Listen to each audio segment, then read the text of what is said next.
Sure, but you're going to be the one stuck with those 5 kids. I'm taking the house, Daniel said, his voice dripping with a smugness that sent shivers down my spine. His words were a slap in the face, a stark reminder of how far we had drifted from the love that once seemed unbreakable. I took a deep breath, steadying my shaking hands. You think this is just about the house, Daniel? I asked, my voice steady despite the turmoil inside. He shrugged, a smirk playing on his lips. What else is there, Laura? You'll crawl back eventually. You need me. That was Daniel, arrogant, dismissive, and utterly blind to the wreckage of our family that lay at his feet. Our journey together, which had begun with laughter and dreams in the corridors of college, had twisted into this bitter, unrecognizable end. You've always underestimated me, I said quietly, my mind made up. But not anymore. I'm filing for divorce, Daniel. And I'm taking the kids. His laughter was cruel, a sound that echoed in the empty spaces of our once happy home. Divorce? You think you can manage without me? Go ahead, try. But remember, I'm keeping the house, and without my money, good luck surviving. I looked into his eyes, searching for a trace of the man I had fallen in love with, but all I saw was a stranger, a cold, heartless stranger. I turned away, my heart heavy, but my decision firm. You'll see, Daniel. You'll see what life is like without us, and when you do, don't come looking for me. With those words, I left the room, leaving behind the shattered remains of what was once my life. The kids were still asleep, unaware of the storm that was about to change our lives forever. As I packed a few essentials, my mind raced with plans and possibilities. I had to be strong, not just for myself, but for the 5 beautiful reasons sleeping in their rooms. They deserved a life free from the shadow of their father's indifference and cruelty. I glanced back one last time at the home that had held so many dreams and whispered a goodbye to a past that could never be reclaimed. Stepping out into the crisp morning air, I felt a sense of freedom, tinged with fear and uncertainty. But above all, there was hope. A fragile, flickering hope that from the ashes of our broken family, something new and beautiful could arise. The journey ahead would be challenging, but I was ready to fight, ready to rebuild, and ready to show Daniel that his arrogance would be his downfall. This wasn't just the end of a marriage, it was the beginning of a new chapter, one where I was the author of my own destiny. The day I met Daniel at college, he was the epitome of charm and wit. His laughter was infectious, and his promises were like a beacon of hope. We were young, in love, and naive enough to believe that love was all we needed. Fast forward to our married life, things started to change slowly yet painfully. The once attentive and caring Daniel became distant, his smiles replaced by frowns, and his warm embraces turned cold. It hit me hardest after the birth of our twins, Ellie and Ethan. I still remember holding them in my arms, their tiny fingers wrapped around mine, and looking up to see Daniel standing at the door, his expression unreadable. Why won't you hold them? I asked, my voice a mix of bewilderment and hope. They are your children, Daniel. He shrugged, avoiding my gaze. I just don't know how to handle them. I tried to understand, to believe that it was just a phase, that soon he would be the doting father I had imagined he would be. But as days turned to months, the distance only grew. When I brought up the idea of having another child, hoping it might bridge the gap between us, his response was lukewarm. Sure, if that's what you want. But it was never what he wanted, was it? The man who once dreamed of a big, happy family was now a shadow of his former self, buried under excuses and avoidance. Our life became a cycle of unmet expectations and silent dinners. The laughter and love that once filled our home were replaced by a deafening silence, broken only by the children's laughter, a sound that seemed to alienate Daniel even more. Why don't you spend time with the kids? I asked one evening, my voice a mere whisper, heavy with unshed tears. He didn't even look up from his phone. I'm busy, Laura. You know how it is. But I didn't know. I didn't understand how the man I loved could turn his back on his own flesh and blood. How he could retreat into a shell, leaving me to juggle the responsibilities of 5 young lives alone. The more I tried to reach out, the more he pulled away, burying himself in work, and on the rare occasions he was home, he was like a ghost. Present in body, but absent in every way that mattered. As I lay in bed that night, the moon casting a pale light across the room, I realized the painful truth. The Daniel I fell in love with was gone, replaced by a stranger I no longer recognized, a stranger who wore the mask of my husband but whose eyes were void of the warmth and love that had once drawn me to him. I knew then that I had to make a choice, not just for myself, but for Ellie, Ethan, and the triplets. I had to step out of the shadow of a broken marriage and into the light of a new beginning. A beginning where I was strong, independent, and free from the chains of disappointment and unfulfilled promises. As the first light of dawn crept through the window, I made a silent vow. I would not let Daniel's indifference break me. I would rise from the ashes of our failed marriage and build a life of happiness and love for my children and myself. A life where we were no longer just surviving, but thriving. Living with Daniel had become like navigating a minefield, each step uncertain and fraught with the risk of emotional detonation. The house, once a symbol of our shared dreams, had become a prison of my frustrations and his indifference. "Mom, why doesn't Daddy play with us?" Ellie's innocent question one evening cut through me. I looked into her curious eyes, her twin brother Ethan nodding along, seeking an answer I didn't have. I knelt down, enveloping them in a hug, trying to shield them from the harsh reality. "Daddy's just very busy, sweethearts. But he loves you very much," I lied, my heart aching with the falsehood. The truth was Daniel had become a stranger not only to me, but to our children as well. His presence at home was like a passing shadow, cold and fleeting. The man who once dreamt of a bustling, joyful household now seemed burdened by the very existence of his own family. Our triplets, barely 2 years old, had quickly learned to rely solely on me. The lack of paternal affection had become their normal, and it pained me to see the void in their young lives. "Daniel, you need to spend time with your children. They hardly know you," I confronted him one night, the words spilling out in a mix of frustration and desperation. He scoffed, flipping through channels on the TV. "What's the point? They have you. Isn't that enough?" His dismissive tone stung, but it was the underlying implication that wounded me deeply. In his eyes, I was just the caretaker, a background fixture in the narrative of his life. The financial strain only added to the growing chasm between us. Daniel's salary was decent, but with his increasing detachment, he became more secretive about our finances. I remember stumbling upon a credit card bill, hidden beneath a pile of papers. The numbers danced before my eyes, countless transactions, none of which were for the family. It was as if Daniel was living a separate life, one where we didn't exist. "Daniel, we need to talk about our finances. The kids' expenses are mounting, and we can't keep up like this," I said one evening, mustering all the courage I had.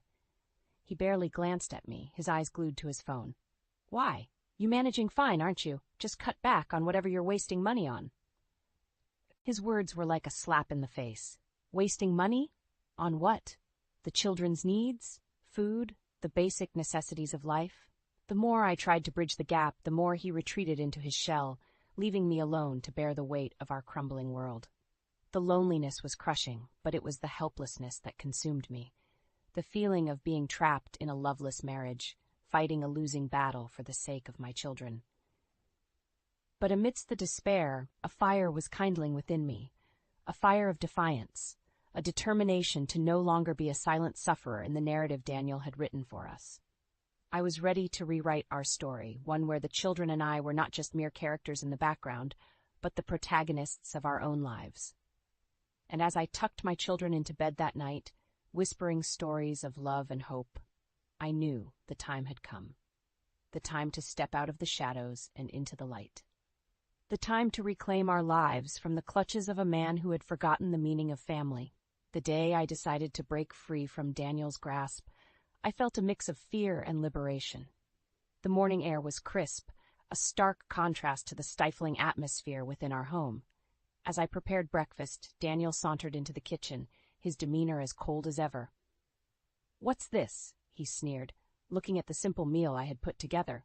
"It's breakfast," I replied, my voice calm but firm. He scoffed, pushing the plate away. "This is what I get after working all day? You can't even cook a decent meal?" I clenched my fists, fighting the urge to retaliate. For years, I had tolerated his belittling remarks, his disregard for our family. But not anymore.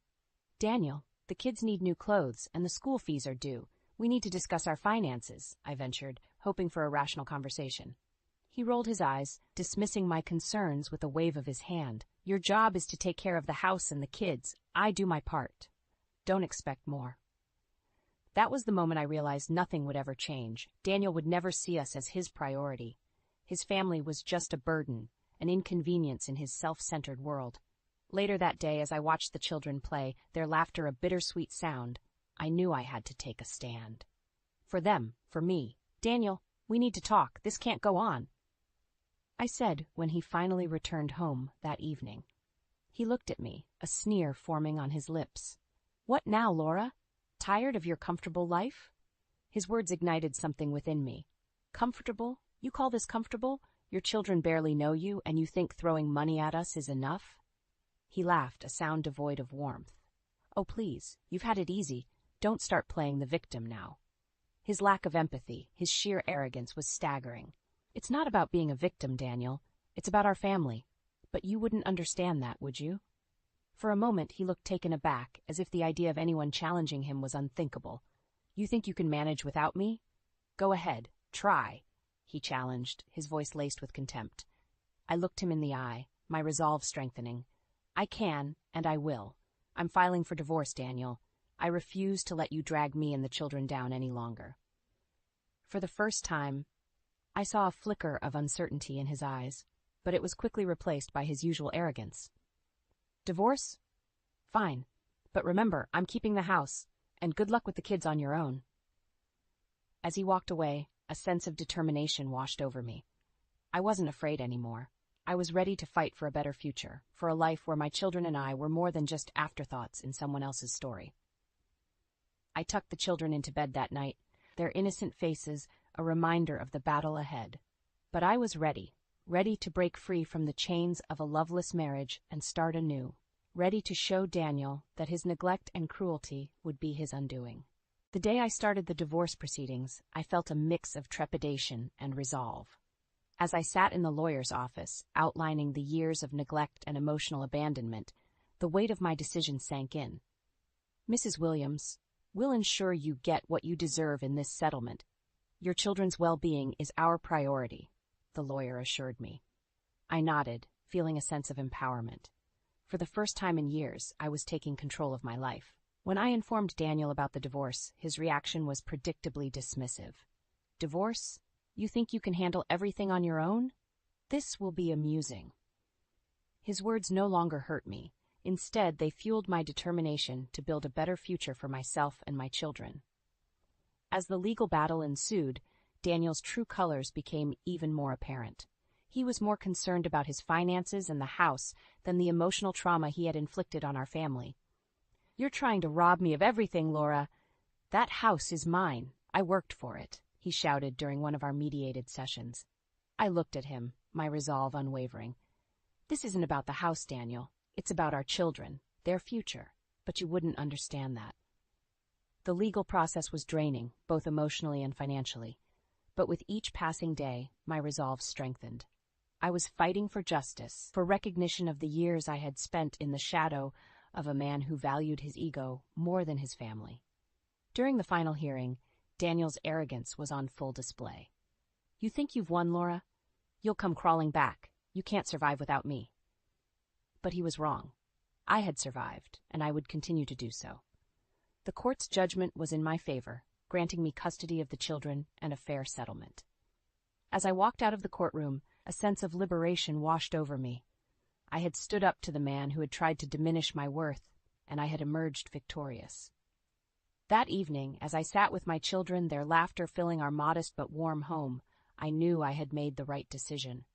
We were starting a new chapter, one of hope and new beginnings. Daniel's attempts to intimidate me had failed. He had underestimated my strength, my resilience. And now, he was the one left to grapple with the consequences of his actions. I looked at my children, their faces beaming with happiness, and I knew we would be okay. We had each other, and that was all that mattered. The path to liberation had been long and fraught with challenges, but I had walked it with my head held high. And as I put my children to bed that night, I whispered a promise to them and to myself. We would never be victims of Daniel's cruelty again. We were free, and we would thrive. The days following the divorce were a blend of relief and rebuilding. My sister Emily became my rock during this tumultuous time. Moving in with her was a decision born out of necessity, but it blossomed into a period of healing and growth for me and the children. "Laura, you're stronger than you realize," Emily said one evening as we sat in her cozy living room, the kids asleep in the next room. Her words were a balm to my weary soul. "I had to be for the kids," I replied, my voice tinged with a mixture of pride and exhaustion. The practical aspects of starting over were daunting. The financial settlement from the divorce was a relief, but it was the emotional scars that were harder to heal. Emily's support was invaluable. She was more than just a sister. She was a mentor, a friend. Daniel's absence became more pronounced in the kids' lives, but we filled the void with love and laughter. Emily's bond with the children grew each day, her natural maternal instinct a comfort to their wounded hearts. I found a job at a local library, a place that offered not just employment, but a sanctuary of sorts. The routine, the sense of purpose, was therapeutic. Slowly, I was reclaiming my identity, no longer just Daniel's wife or the mother of his children, but Laura, strong, independent, and resilient. But the journey wasn't without its challenges. Daniel's shadow loomed over our lives in unexpected ways.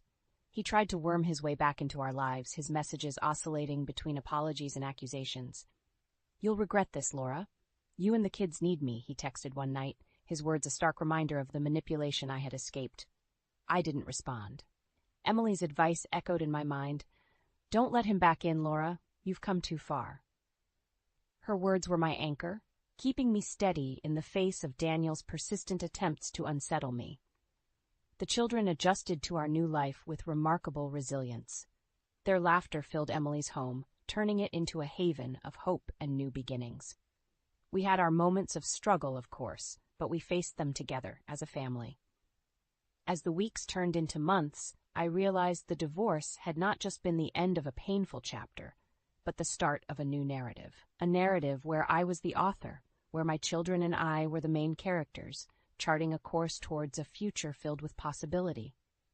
Emily and I would often sit on her porch after the kids were asleep, talking about life, dreams, and the future. In those quiet moments, I found a peace I hadn't known in years. "You've done it, Laura," Emily would say, her eyes shining with pride. "You've built a new life for yourself and the kids." And she was right. Against all odds, we had built something beautiful from the ashes of my broken marriage. We were no longer just surviving, we were thriving. Months had passed since the divorce, and life had settled into a new rhythm. However, the peace was abruptly shattered one evening by an unexpected call from Daniel. I hesitated as I saw his name flash on the screen. Taking a deep breath, I answered, bracing myself for what was to come. "What do you want, Daniel?" His voice was a mix of desperation and arrogance. "Laura, you need to come back. The kids need a father." I couldn't help but scoff. "They have been doing just fine without you." "You're turning them against me," he accused, his voice rising in anger. "No, Daniel, you did that all by yourself," I replied, my voice steady despite the turmoil inside. "I've changed, Laura. I realize my mistakes now. Let's start over," he pleaded, but his words rang hollow. I felt a surge of anger and disbelief. "Start over? After everything you've done? You're delusional, Daniel." There was a pause on the line, and when he spoke again, his tone had changed. "You'll regret this, Laura. You can't keep me away from my kids forever." I clenched my phone, feeling a mix of anger and determination. "Watch me, Daniel. I will do whatever it takes to protect them from you." The call ended with a click, leaving me shaken but resolute. I knew Daniel's threats were not to be taken lightly, but I was no longer the woman who had tolerated his neglect and abuse. In the weeks that followed, Daniel's attempts to worm his way back into our lives intensified. He tried to sway the children with gifts, to charm Emily with false apologies, but we stood firm. Then came the day when I received a letter from Daniel's lawyer, demanding visitation rights. It was a move I had anticipated, yet it filled me with dread. I met with my lawyer, my resolve unwavering. I won't let him near the kids. He's a toxic influence. "We'll fight this, Laura," my lawyer assured me. "You have a strong case." The ensuing legal battle was draining, but I was fighting for something far more important than my own well-being. I was fighting for my children's future. As I sat in the courtroom listening to Daniel's lawyer paint him as a reformed man, a devoted father, I felt a surge of anger. He was playing the victim, twisting the narrative to suit his agenda. But the evidence was on my side. The years of neglect, the emotional trauma he had inflicted, spoke louder than his empty words. The judge's verdict was a vindication of all we had endured. Daniel's request for visitation was denied, with the judge citing concerns for the children's emotional well-being. As I walked out of the courtroom, a weight lifted off my shoulders. I had stood up to Daniel not just for myself, but for my children. I had shown them the strength of standing up to injustice, to fight for what is right. We were free from Daniel's shadow, finally. The road ahead would have its challenges, but we were ready to face them together. As I tucked the kids into bed that night, I knew we had turned a page. We were no longer bound by the chains of the past. We were moving forward, towards a future filled with hope and promise. And as I turned off the lights, a sense of peace settled over me. We were safe, we were together, and we were home.